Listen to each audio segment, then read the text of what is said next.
파키스탄 외교안보위원회가 단 9페이지짜리 내부 보고서 하나에 발칵 뒤집혔습니다. 보고서 제목은 단 한 줄. 한국은 핵 없이도 우리보다 위험하다. 작성자는 파키스탄 전략안보학의 권위자, 20년 넘게 핵 억제력만이 국가 생존의 해답이라 믿어온 인물이었습니다. 그가 한국을 직접 다녀온 뒤 자국 정부에 보낸 보고서의 마지막 문장은 이렇게 끝났습니다. 그들은 미사일이 아니라 사람을 무장시켰고 우리는 핵을 가졌지만 아무도 우리를 두려워하지 않는다. 보고서가 비공개 회의에서 유출되자 UN, 나토, CIA, 인도, 이스라엘, 중국이 동시에 움직였습니다. 그리고 지금 세계는 묻고 있습니다. 대체 언제부터 한국은 이렇게 강해진 것인가? 저는 파와드 마흐무드입니다. 이슬라마바드 국립대학교에서 전략안보학을 가르치고 있죠. 파키스탄의 안보를 위해 살아온 사람입니다. 제가 강의실에서 늘 강조했던 문장이 하나 있어요. 우리는 핵보유국입니다. 그것이 우리를 지켜줍니다. 몇 달 전 카이로에서 열린 국제안보포럼에 초청받아 파키스탄의 핵억제 전략과 비대칭 전력의 미래라는 발표를 했어요. 발표 후 한 유럽 청중이 손을 들고 묻더군요. 핵무장을 하지 않고도 억제력을 확보한 나라들이 있습니다. 예를 들어 한국은 자원도 부족하고 핵도 없지만 세계 10위 경제대국으로 성장했을 뿐 아니라 첨단 방산 수출국이자 사실상 전면전을 억제하는 시스템을 갖췄죠. 파키스탄은 핵까지 가졌는데도 왜 그만한 힘을 갖지 못했을까요?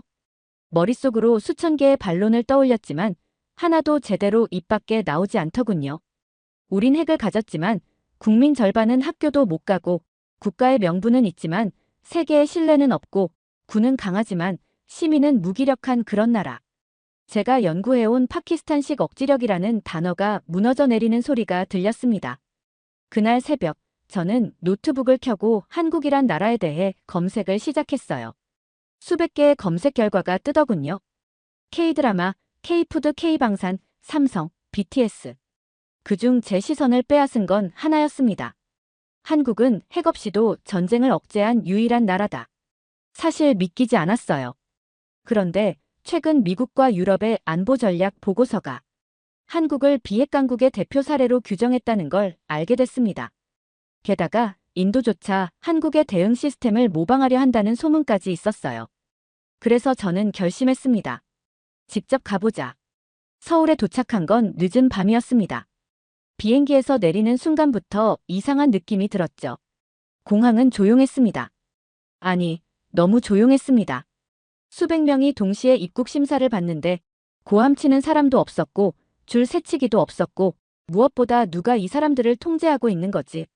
그게 제 첫 번째 의문이었습니다. 입국 심사는 말도 안 되는 속도로 끝났습니다.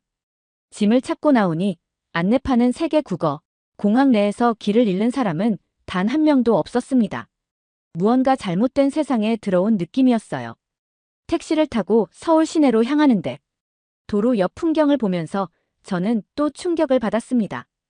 이 시간에도 도심 공원에서 운동하는 사람들, 편의점과 카페, 약국에는 불이 환하게 켜져 있었어요. 그 누구도 무서워하거나 주변을 경계하지 않았습니다. 그리고 끊임없이 지나가는 차량들. 파키스탄에서 밤이 되면 사람들은 될 수 있으면 밖에 나가지 않습니다. 특히 여성이나 아이는 어둡기 전에 귀가하는 게 기본 중의 기본이고 가로등이 제대로 작동하지 않는 골목은 범죄의 위험지대가 되며 심지어 대도시조차도 밤 9시 이후엔 자율적 통행 금지 분위기가 흐릅니다. 치안 부재, 정전, 약탈, 무장강도, 납치. 우리에겐 밤이 곧 위험입니다. 호텔에 도착해 체크인을 하는데 여권만 내밀었더니 5초 만에 방 번호가 배정됐습니다. 어떤 종이도 서명도 보증도 없었습니다. 모든 정보가 시스템에 이미 입력돼 있었던 겁니다. 그날 밤 생각했습니다. 핵을 가진 우리보다 이들이 더 안전하게 사는 이유는 뭘까? 다음 날 오전 연구자 교류 프로그램에 참석했습니다. 서울 중심에 위치한 행정안전부 디지털 혁신센터 견학 일정이 포함돼 있었죠. 사실 그 전까지만 해도 저는 이런 전산 시스템이 안보와 무슨 관계가 있겠냐며 반신반의했어요. 하지만 그 생각은 건물에 들어선 지 10분도 안 되어 완전히 깨졌습니다. 입구에 들어서자마자 제 얼굴이 인식됐고 제 이름, 소속, 방문 목적이 자동으로 호출됐습니다. 곧바로 직원이 다가와 태블릿 하나를 건넸습니다. 방문 기록은 이미 입력되어 있습니다. 확인만 부탁드립니다.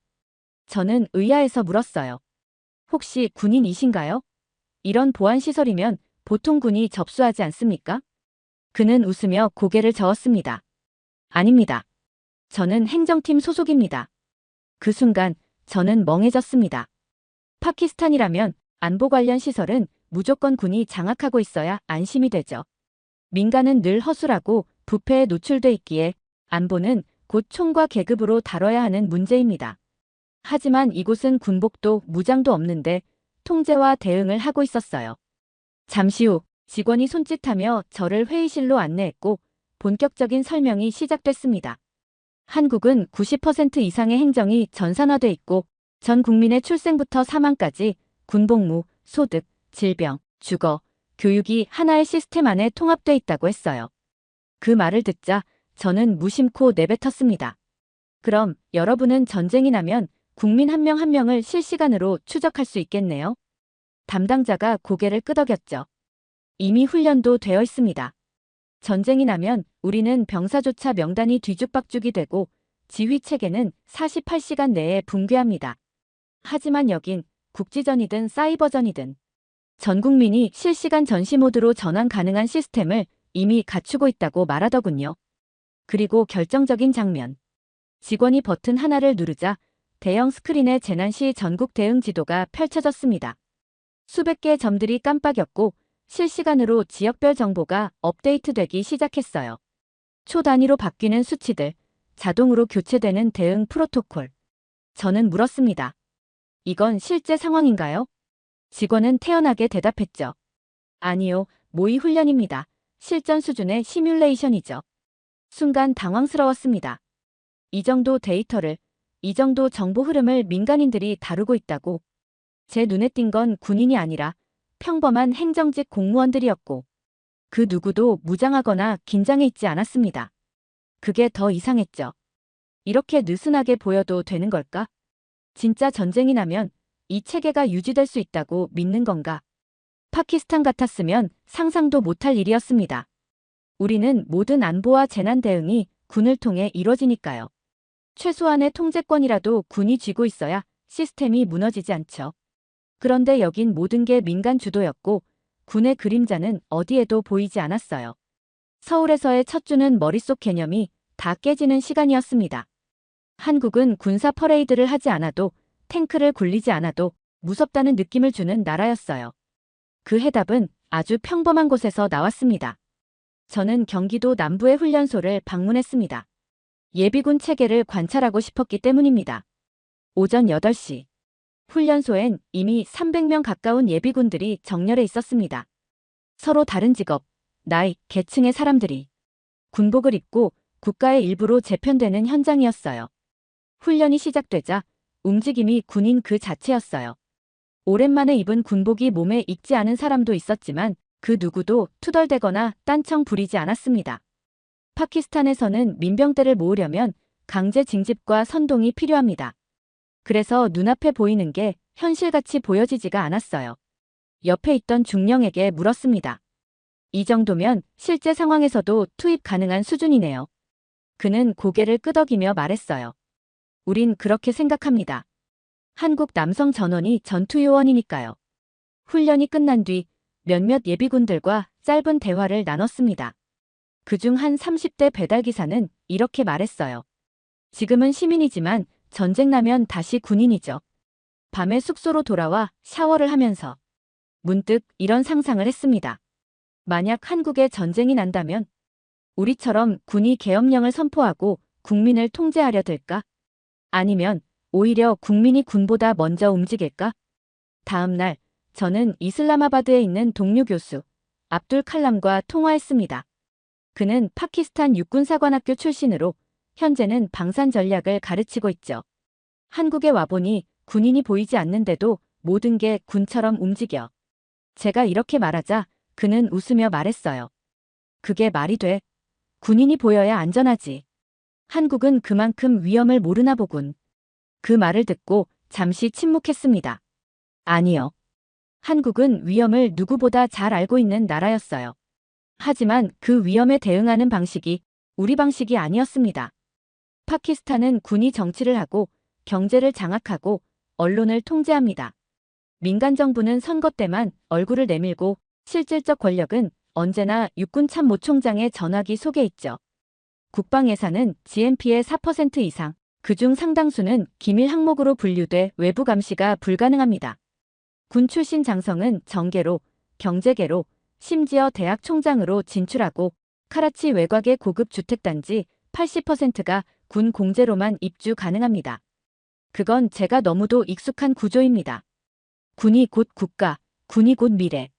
그게 우리에게 주입된 안보의 본질이었어요.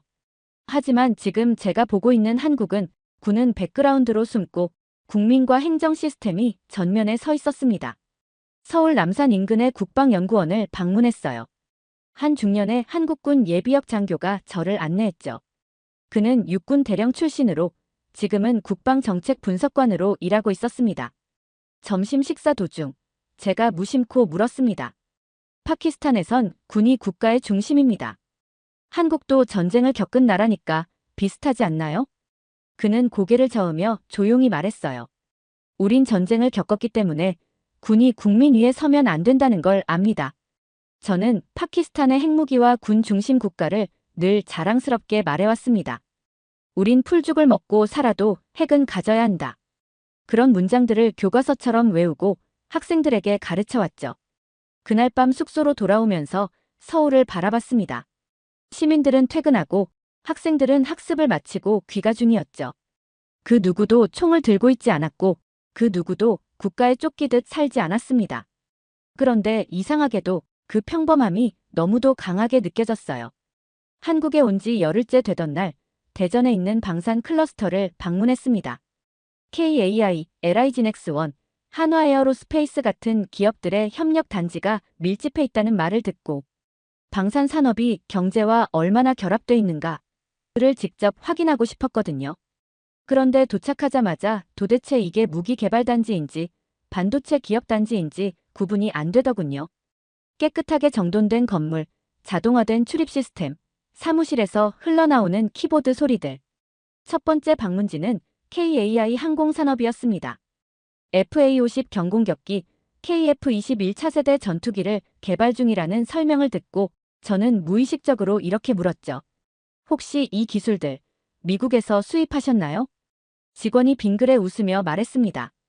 과거엔 그랬지만 지금은 다릅니다. 설계, 생산, 조립까지 국내에서 합니다. 파키스탄은 아직도 전투기 대부분을 중국 혹은 프랑스에서 수입합니다. 국산화율은 고작 20% 미만이고 부품 하나만 막혀도 공군 전체가 마비될 수 있죠.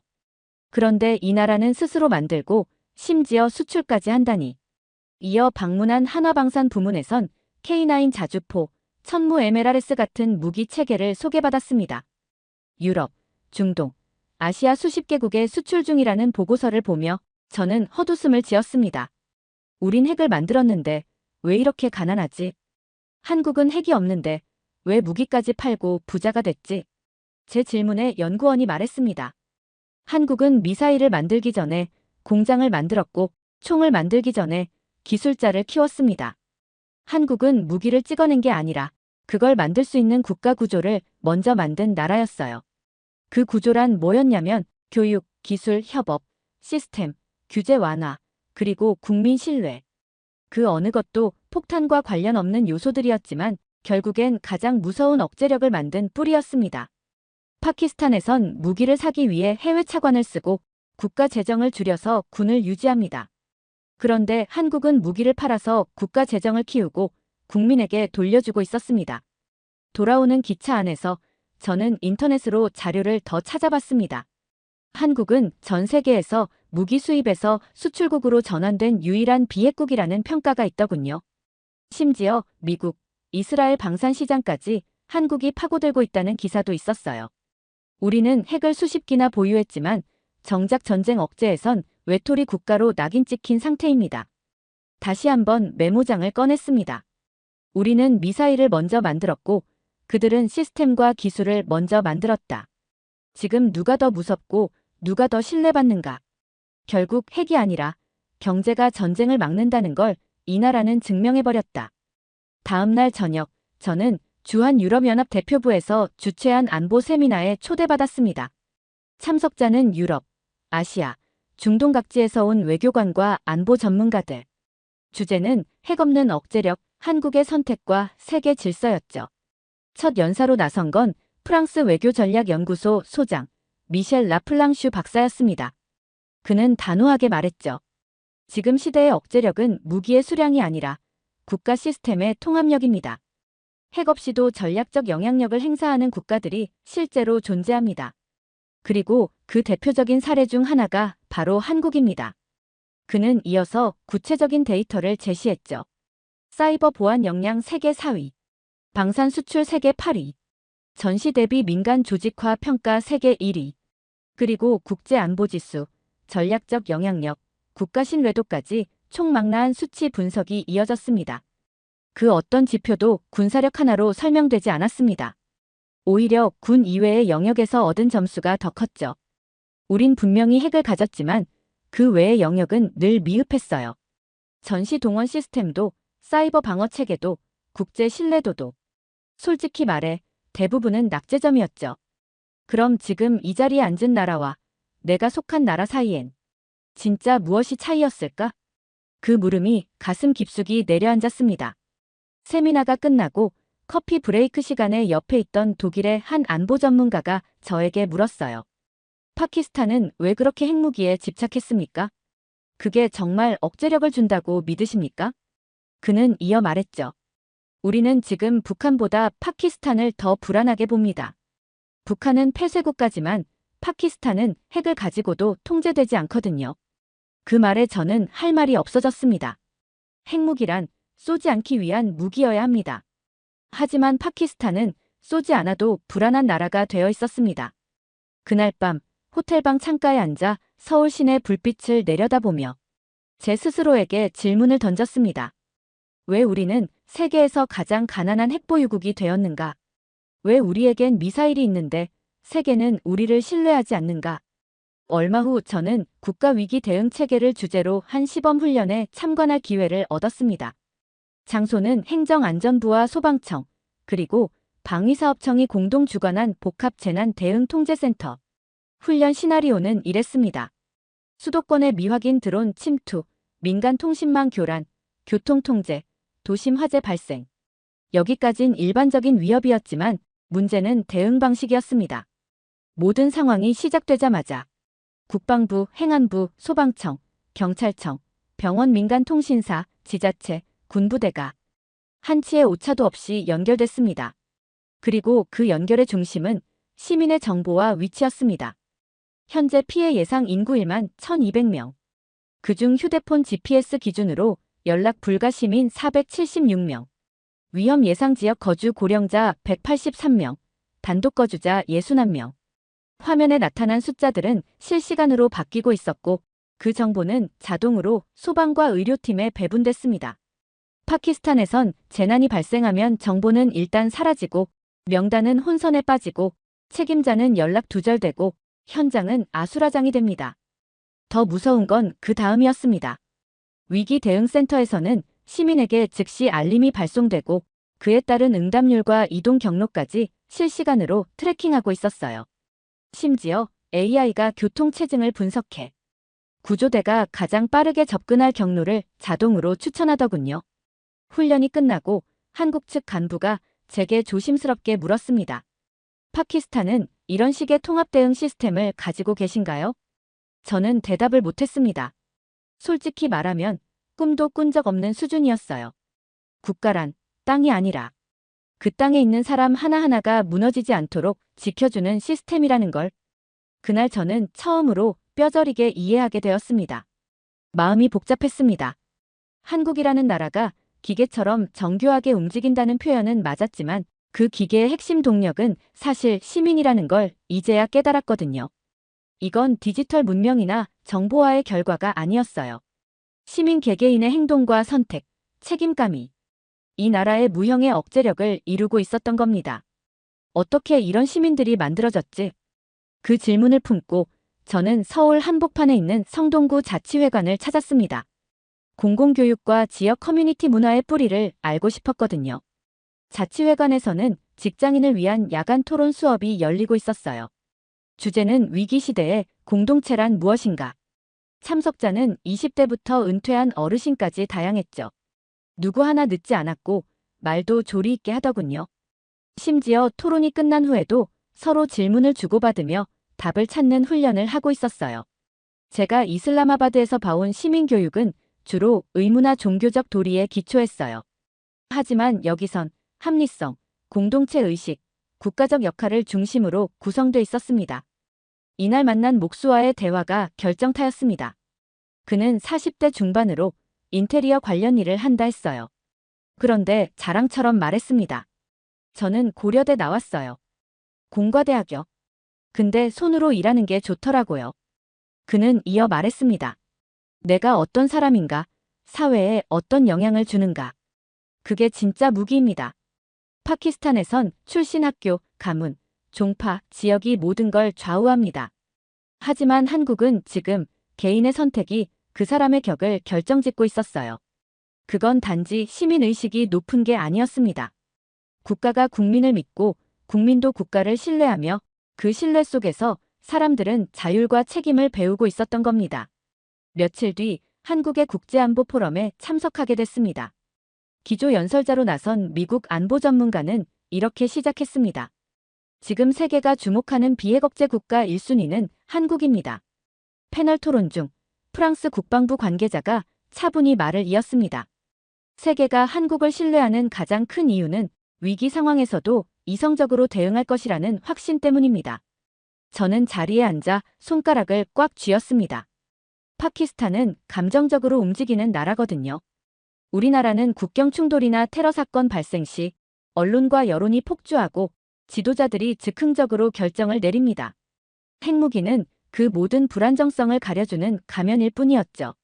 세션이 끝난 뒤 저는 커피 브레이크에서 한 이탈리아 외교관과 이야기를 나눴습니다. 그가 조심스럽게 묻더군요. 당신은 파키스탄 출신이시죠?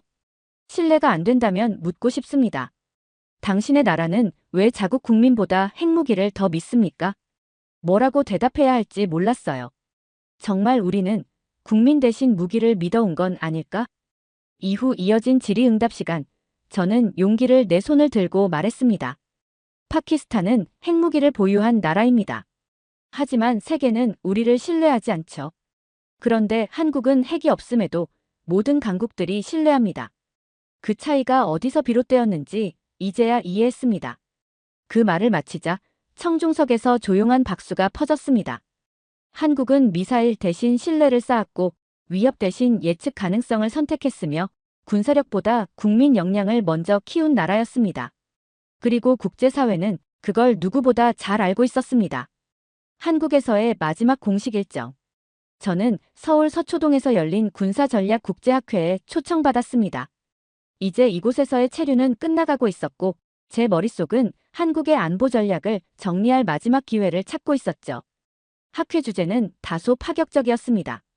국민 기반 억제력. 첫 발표자는 한 중년의 한국인 교수였습니다. 그는 슬라이드를 넘기며 차분히 설명했죠. 한국은 적이 언제, 어디서, 어떤 방식으로 침공하더라도 1,000만 명 동원 가능한 사회적 전환 시스템을 갖고 있습니다. 이어서 보여준 자료는 충격이었습니다. 전 국민의 예비군 편입률, 비상상황 시 자원봉사자 등록률, 민방위 대비 훈련 이행률, 위기시 행동요령 숙지율, 그리고 마지막 슬라이드에는 이렇게 쓰여 있었어요. 우리는 전쟁을 막기 위해 국민을 훈련시켰다. 그리고 국민은 전쟁 없이 나라를 지키는 법을 배웠다. 발표 후 토론이 이어졌습니다. 한 유럽 안보학자가 질문했습니다. 당신들이 생각하는 억제력의 핵심은 무엇입니까? 그건 무기입니까? 시스템입니까? 아니면 국민입니까? 한국 교수는 조금도 망설이지 않았습니다. 전쟁은 국민이 감당하고 국민이 지탱하고 국민이 이겨야 합니다. 우리는 그걸 전후 70년 동안 배웠고 지금도 훈련 중입니다. 마지막 세션이 끝난 뒤 저는 학회 관계자의 권유로 짧은 발언 기회를 얻었습니다. 떨리는 목소리로 말했죠. 저는 파키스탄에서 왔습니다. 우린 핵을 갖고 있지만 국민을 믿지 못합니다. 한국은 핵이 없지만 국민을 믿고 국민이 국가를 지킵니다. 오늘 저는 한 가지 결론을 내렸습니다. 한국은 핵이 아니라 국민을 무장시켰습니다. 그리고 그 전략이 가장 강력한 억제력이었습니다. 인천공항 출국장의 대형 유리벽 너머로 대한항공 여객기가 천천히 활주로를 향해 움직이고 있었습니다. 이 나라에서 보낸 시간은 불과 2달이 채 안 됐지만 제게는 지난 20년 연구를 송두리째 흔드는 경험이었어요. 파키스탄은 핵을 가졌습니다. 3번의 전쟁, 인도와의 갈등, 미국의 제재, 국제 고립 속에서도 우린 모든 것을 억제력이라는 이름으로 정당화해왔습니다.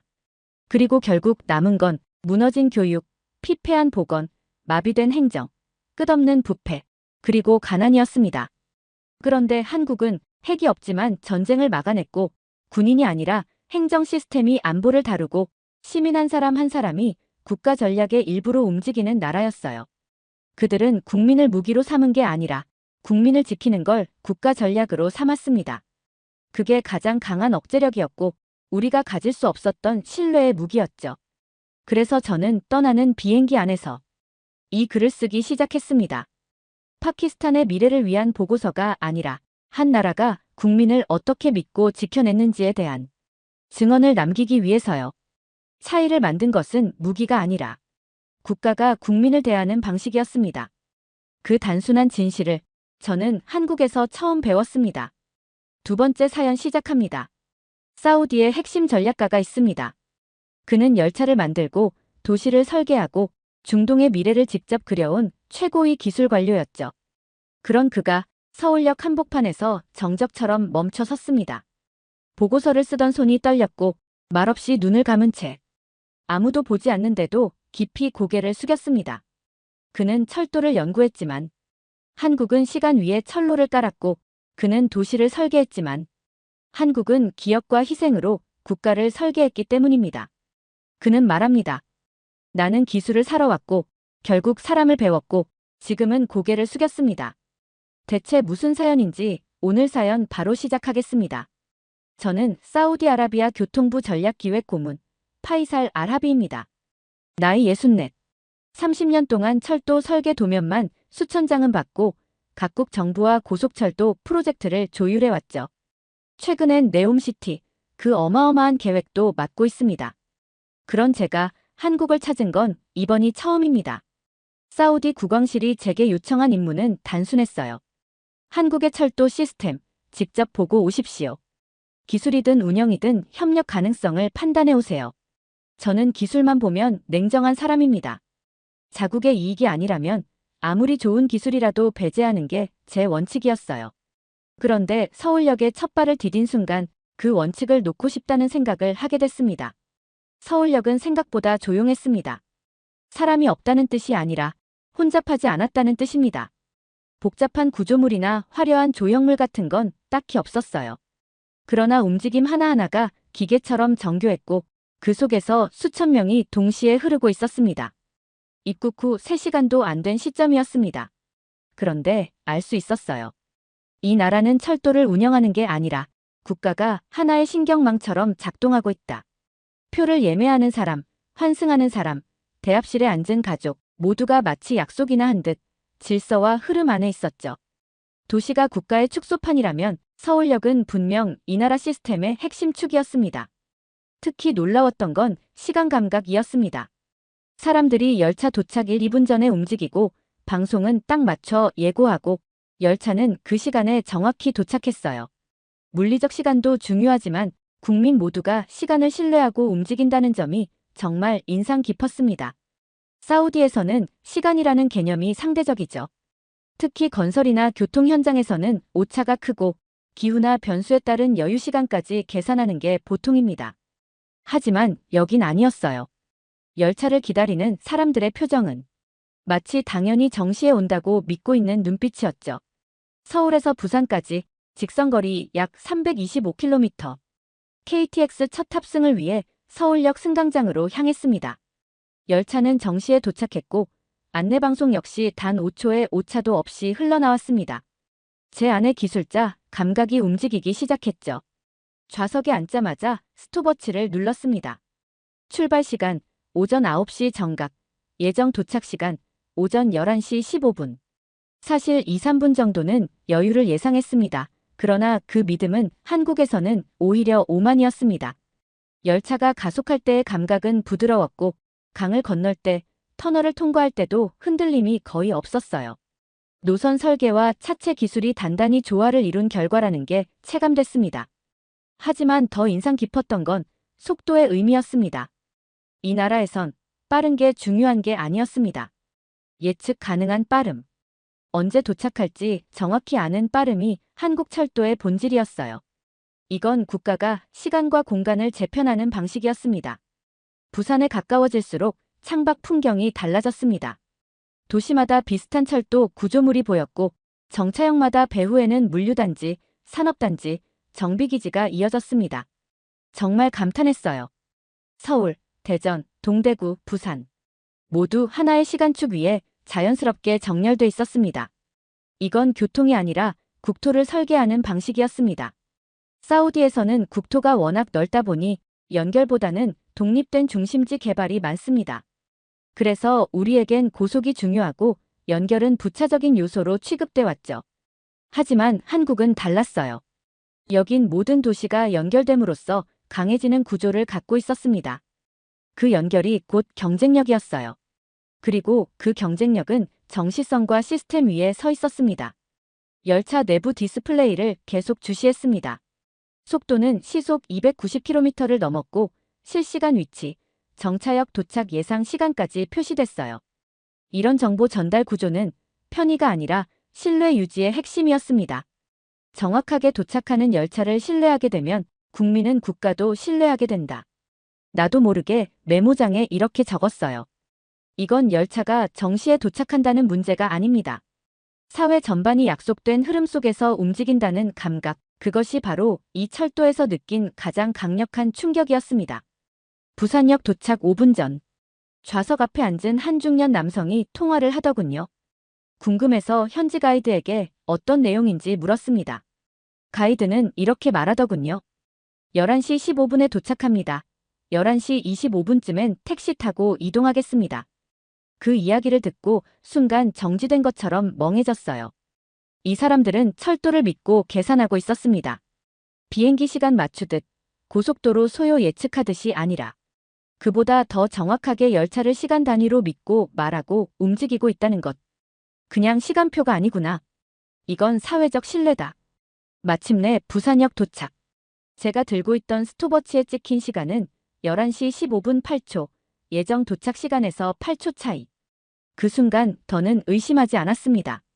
이 나라는 열차를 설계한 게 아니라 국민의 시간 감각을 설계한 것이다.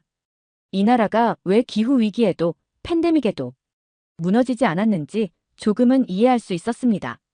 이들은 시간을 설계했고 시스템을 믿었고 그래서 국민은 국가를 신뢰하게 된 것이었죠. 부산역을 빠져나오던 순간이었습니다. 관광객들 틈에 섞여 매표소를 지나는데 한쪽에 임시 전시물이 설치돼 있었습니다. 대한민국 해외 건설 50년 기념, 중동에서의 시간들. 전시 제목을 보는 순간 발걸음이 멈췄습니다. 패널 속에는 1970에서 80년대 중동에서 한국인들이 건설 현장에 참여하던 사진들이 걸려 있었어요. 흑백 필름의 입자가 거칠게 남아있던 사진들. 그중 한 장에 눈이 꽂혔습니다. 모래먼지가 자욱한 사막, 그리고 머리에 천 조각을 뒤집어 쓴 한국인 노동자들. 고된 표정, 구부러진 등, 철근을 어깨에 맨 채 땀으로 범벅된 모습. 담맘, 1979년. 그 지명을 보는 순간 순식간에 8살 소년으로 돌아갔습니다. 내가 살던 집은 그 당시 담맘 외곽 단독주택에 있었어요. 아버지가 사우디 전기공사부에서 중간 관리자였기에 여유로운 환경이었죠. 매일 아침 등교길에 그 공사장 앞을 지나갔습니다. 멀리서 보면 시커먼 인부들이 움직이고 있었고 가까이 가면 모르는 언어가 들렸어요. 그들의 말은 당시엔 전혀 이해할 수 없었지만 톤만큼은 기억납니다. 꾸중과 농담이 섞인 아주 이상한 말투였죠. 그리고 그들 중 한 명이 저를 볼 때마다 어눌한 영어로 늘 물병을 건넸습니다. 물 마셨어? 고개만 끄덕였어요. 그때 저는 그들이 왜 그렇게까지 열심히 일하는지 몰랐습니다. 그저 궁금했던 건 왜 그렇게 말랐는데도 땀이 그렇게 많이 날까 하는 거였죠. 그런데 지금 그때 그들이 만든 돈이 한국의 땅을 바꿨고 그 철로 위로 제가 타고 온 KTX가 달린다는 사실을 부산역 전시에서 비로소 알게 된 겁니다. 이것은 시간을 거슬러 와서 제 앞에 선 한 문장 같은 충격이었죠. 전시물 중에는 월급 봉투를 든 채 줄지어 서 있는 한국인 인부들의 사진도 있었습니다. 그리고 그 아래엔 이렇게 적혀 있었습니다. 이 돈은 자식의 교복이 되었고 고향 마을의 수도관이 되었고 나중엔 대한민국 철도의 기반이 되었다. 그 문장을 보는 순간 입을 다물 수 없었습니다. 아니, 숨도 멎는 듯 했어요. 저는 그 사람들을 봤습니다. 내가 그 시간의 증인이었으니까요. 사우디는 석유로 세계를 움직였습니다. 그런데 한국은 그 사막 위에서 땀 흘리던 사람들을 기억하며 지금 국가 전체를 움직이는 나라가 되어 있었습니다. 나도 모르게 고개를 숙였습니다. 그들이 시간과 공간 위에 남긴 신념 때문이었어요. 그날 밤 오랜만에 일기장에 이렇게 적었습니다. 1979년 사막에서 물을 건네주던 그 한국인은 지금 나에게 시간과 국가를 가르쳐주고 있다. 부산에서 다시 KTX를 타고 충청북도 오송역으로 향했습니다. 목적은 단순했습니다. 한국의 고속철도 노선 중에서도 국가 균형 발전의 상징이라 불리는 이곳이 실제로 얼마나 전략적으로 설계되어 있는지를 직접 확인하고 싶었어요. 오송은 서울과 대전 사이에 있습니다. 처음 듣는 지명이었지만 한국 내 교통, 의료, 바이오 산업의 핵심 거점으로 부상한 곳이라고 하더군요. 그게 가능할까? 그저 조용한 중부 내륙에 불과한 땅이었을 텐데요. 역에서 내리는 순간 이 도시가 국가가 만들어낸 산업기지라는 걸 느꼈습니다. 출구로 나가자마자 보인 건 오송 첨단의료 복합단지, 그리고 질병관리청, KTX 차량정비기지, 조금 더 나가면 한국생명공학연구원, 국책바이오 캠퍼스, 그리고 입주 예정인 글로벌 제약사들까지. 어떻게 이런 곳에 이 정도 규모의 전략시설들이 모일 수 있지? 곧바로 현지 가이드를 통해 그 배경을 들을 수 있었습니다. 그의 말은 이랬습니다. 이 지역은 원래 그저 논밭이었어요. 그런데 중동 송금 세대가 들어온 돈이 부지 매입, 초기 교통, 기반 공사에 사용되면서 신도시 개발의 핵심 축이 됐죠. 한국이 중동 건설 붐을 통해 벌어들인 외화가 국가 차원의 전략 인프라 구축에 쓰였다는 사실, 그것이 단지 과거의 흔적이 아니라 지금 내가 서 있는 이 땅의 구조 자체에 들어있었다는 사실이 나를 혼란스럽게 했습니다. 수십 년 전 단맘에서 철근을 나르던 한국인 노동자의 손바닥, 그 손바닥에 스며든 땀이 지금은 이 도시의 아스팔트 속으로 흡수돼 있었습니다. 아니, 그냥 흡수된 정도가 아니었어요. 이 도시는 그들의 피와 시간으로 설계되어 있었던 겁니다. 가이드는 덧붙였습니다. 여기 오송역 자체가 수도권 중심주의를 막기 위한 국가 철도 전략의 산물이에요. 수도권과 영남권을 동시에 연결하면서 충청을 독립된 축으로 세우는 구조죠. 이게 다 균형 발전이라는 이름으로 설계된 결과예요. 이 말을 듣는 순간 경악했습니다. 사우디에서도 우리는 새로운 도시를 짓고 있습니다. 네옴시티, 스마트 인프라, 초고속 교통망. 하지만 우리에겐 균형 발전이라는 발상 자체가 없었습니다. 우린 속도만 강조했죠. 한국은 방향까지 고려하고 있었어요.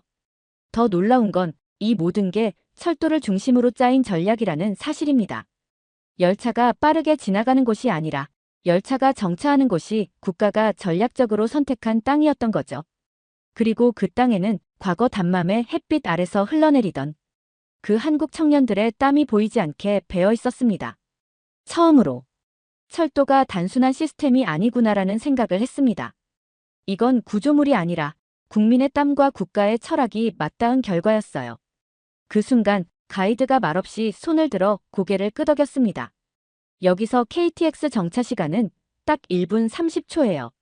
하지만 그 짧은 시간에 이 도시는 전국과 연결돼 있죠. 그 말을 듣고 한참을 서 있었습니다. 그리고 생각했어요. 1분 30초. 그 잠깐의 정차를 위해 수십 년의 시간과 수십만 명의 땀이 흘렀구나. 오송역에서 열차를 갈아타고 경상북도 영천으로 향했습니다. 이번에는 KTX가 아니라 저속 일반 열차였습니다. 소요 시간은 조금 길었지만 목적은 분명했어요. 현대로템 수소열차 시험선을 직접 확인하러 가는 길이었거든요. 사우디에서는 수소연료 기술에 회의적인 입장이었습니다. 이론은 충분했지만 상용화에는 여전히 멀었다고 생각했죠. 기후 조건이 다르고 유지비가 높고 무엇보다 열차라는 시스템에 적용하는 건 아직 무리라고 판단했어요. 하지만 한국이 그것을 현장에 올렸다는 소문이 들리자 직접 눈으로 보기 전에는 믿을 수 없었습니다. 영천 시험기지에 도착했을 때 숨이 턱 막혔습니다. 사막과는 전혀 다른 풍경. 푸른 들판 사이로 실험 선로가 길게 뻗어 있었고 그 위로 하얀 차체에 파란 띠가 그어진 수소열차 한 량이 조용히 움직이고 있었어요. 시동을 켰나 싶을 정도로 조용했습니다. 엔진음은커녕 진동조차 없었어요. 설계 담당 엔지니어가 저를 향해 고개를 끄덕이며 말했습니다. 이 열차는 수소연료전지 기반입니다. 최대 주행거리 600km 이상. 매연 제로, 진동 제로, 실내 소음은 기존 디젤 차량의 15% 수준이에요. 눈으로 보고 있음에도 불구하고 믿기지 않았습니다. 이건 기술이 아니라 감각의 전환이었습니다. 이 열차는 기존 디젤 기관차보다 효율이 높고 온실가스도 배출하지 않으며 무엇보다 탄소 중립을 실현할 수 있는 국가 교통망의 핵심 축으로 설계되어 있었죠. 마음속으로 생각했습니다. 석유가 필요 없다. 이 나라는 이미 석유 이후를 준비하고 있었구나. 사우디는 세계 최대 산유국입니다. 우리는 석유를 팔아 도시를 만들고 열차를 움직이고 국가를 유지해왔죠. 그런데 한국은 석유 없이도 스스로 국가를 돌리는 기술을 만들어냈습니다. 그것만으로도 충격이었지만 정말 감정을 뒤흔든 건 기술이 아니라 기술을 설명하던 그 엔지니어의 말 한마디였습니다. 저는 석탄 기관차 정비공 출신이에요. 제가 처음 고친 열차가 검댕 묻은 디젤 차량이었죠. 그런데 지금은 제 아들이 이 수소열차 연구실에서 박사과정을 밟고 있어요. 그의 말투엔 자랑도 과장도 없었어요. 그냥 아주 담담한 말투였지만 그 속엔 뼈를 깎는 세월이 담겨 있었죠. 우린 철로에서 시작했고 지금은 미래를 달리게 하고 있네요. 수소열차는 신기술이 아니었어요.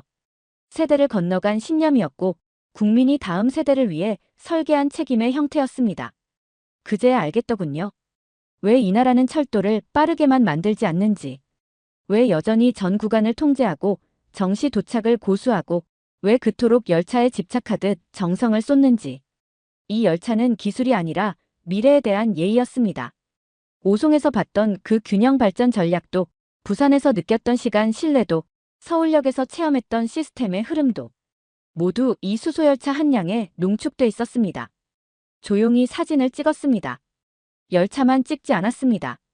열차를 바라보는 정비사들, 설계도를 들고 걸어가는 연구원들, 그리고 그 뒤편 아무 말 없이 천천히 돌아가는 풍력 발전기의 날개까지. 그 전부가 한 세대의 희생으로 만들어진 다음 세대의 속도였습니다. 그날 밤 일기장에 이렇게 적었습니다. 이 나라는 석유가 없어도 움직이고 있었다. 그리고 그 에너지의 원천은 기술이 아니라 국민의 땀과 믿음이었다. 서울로 돌아온 건 늦은 오후였습니다. 서울역 대합실에 앉아 다음 회의까지 남은 2시간 동안 노트북을 켰습니다. 며칠 동안 본 것들, KTX의 정시성, 오송의 전략적 위치, 수소열차의 철학. 그 모든 내용을 요약하며 보고서를 쓰고 있었죠. 그런데 익숙한 단어가 들려왔습니다. 담만 말이야. 그땐 사막이 전부였어. 리야드는 그래도 좀 낫지. 순간 키보드를 멈췄습니다. 담맘이라는 단어는 그날 전시관에서 사진을 보고 제 안의 시간을 깨운 단어였습니다. 조용히 뒤를 돌아보니 2명의 노인이 나란히 앉아 있었고 한 분은 목발을 옆에 세우고 있었습니다. 자연스럽게 다가가 말을 걸었습니다. 실례합니다. 방금 담맘 말씀하셨습니까? 그는 저를 보더니 살짝 웃으며 말했습니다. 사우디에서 오셨나요?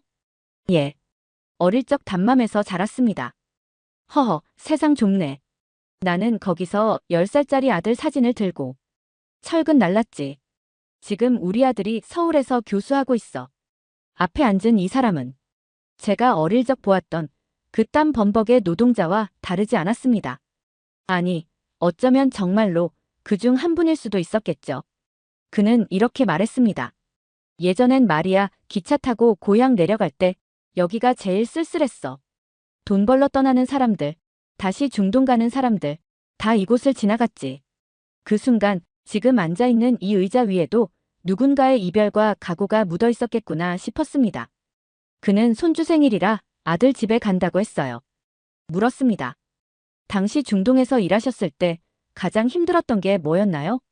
그는 잠시 생각하다가 말했어요. 별거 없어. 돌아갈 수 있을까? 그 걱정뿐이었지. 비행기표가 없으면 그 먼 사막에서 나는 그냥 없어지는 사람이었거든. 그 말 속엔 모래보다 무거운 두려움이 배어 있었고 지금 이 철도 위에서 웃고 있는 한국 사회의 가장 깊은 뿌리가 숨어 있었어요. 그의 말을 듣고 그 앞에서 아무 말도 할 수 없었습니다. 그리고 그제서야 깨달았습니다. 이 나라의 열차는 단지 승객을 태우고 달리는 게 아니구나. 그 안엔 그들의 과거가, 그들의 가족이, 그리고 이 나라가 지켜온 존엄이 함께 타고 있었던 거야. 그는 일어나며 제게 인사를 했습니다. 고맙습니다. 그 시절을 기억해주는 외국 사람이 있다니. 그분이 떠난 후에도 한참을 움직일 수 없었습니다. 마치 그가 남긴 말 한마디 한마디가 제 안의 철도를 따라 달리고 있는 듯 했어요.